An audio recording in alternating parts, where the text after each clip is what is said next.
দর্শক, সাভার জাতীয় স্মৃতিসৌধে আছেন সহকর্মী নূর হোসেন। নূর, জাতীয় নাগরিক কমিটির নেতৃবৃন্দ কি পুষ্পস্তবক অর্পণ করে ফেলেছেন বা কখন করবেন, আর কি বলছেন তারা?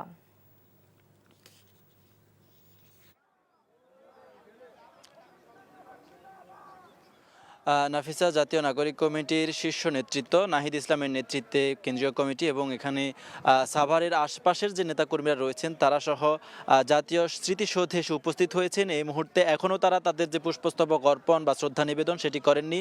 তবে সে শ্রদ্ধা নিবেদনের জন্য জাতীয় নাগরিক কমিটির নেতারা ফুল বা পুষ্পার্ঘ্য নিয়ে একেবারে যে শহীদদের মূল যে বেদিটি রয়েছে সেই বেদির দিকে এগিয়ে আসছেন, এমনটি আমরা দেখতে পাচ্ছি। এবং আজকে এইখানে শ্রদ্ধার্ঘ্য নিবেদন করে, পুষ্পস্তবক নিবেদন করে, অর্পণ করে নাহিদ ইসলাম সহ শীর্ষ নেতৃত্ব গণমাধ্যমের সঙ্গে কথা বলবেন। সেখান থেকে তারা তাদের যে পরবর্তী কর্মসূচি কি হবে সেটি আমাদেরকে জানাবেন। তবে এর আগে আমরা জানতে পেরেছি আজকে এই শ্রদ্ধা নিবেদনের মধ্য দিয়ে জাতীয় নাগরিক কমিটি তার আনুষ্ঠানিক যে কর্মকাণ্ড, আনুষ্ঠানিক যে পথ চলা সেটি শুরু করেছে।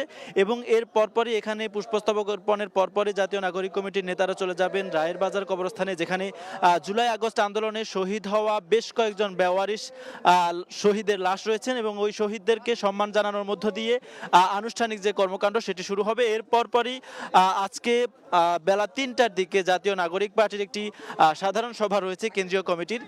সেই সাধারণ সভায় এই মাসে এবং ঈদের পরবর্তী সময়ে জাতীয় নাগরিক পার্টির কর্মসূচি কি হবে, জাতীয় নাগরিক পার্টির ইশতেহার থেকে শুরু করে অন্যান্য আরও যেই বিষয়াদি রয়েছে সেসব নির্ধারণ করা হবে, ঠিক করা হবে।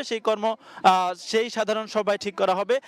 আমরা যেমনটি জানতে পেরেছি, জাতীয় নাগরিক কমিটি সেকেন্ড রিপাবলিক প্রতিষ্ঠা, গণপরিষদ নির্বাচন এবং নতুন সংবিধান প্রণয়নকে সবচেয়ে বেশি গুরুত্ব প্রদান করবে এবং গুরুত্ব প্রদানের মধ্য দিয়ে তারা তাদের কর্মসূচি, তারা তাদের আনুষ্ঠানিক যেই কর্মসূচিগুলো নেবে, গ্রহণ করবে, সেগুলো তারা সাজাবেন। এটি একটু পরে এখানে পুষ্পমাল্য অর্পণ করার পরে জাতীয় নাগরিক কমিটির নেতারা সেসব বিষয়ে হয়তো গণমাধ্যম কর্মীদের সঙ্গে আরও বিস্তারিত কথা বলবেন, তখন আমরা জানতে পারবো। নাফিসা। জাতীয় স্মৃতিসৌধ থেকে জানছিলাম এনসিপির শ্রদ্ধাঞ্জলি জ্ঞাপনের খবর।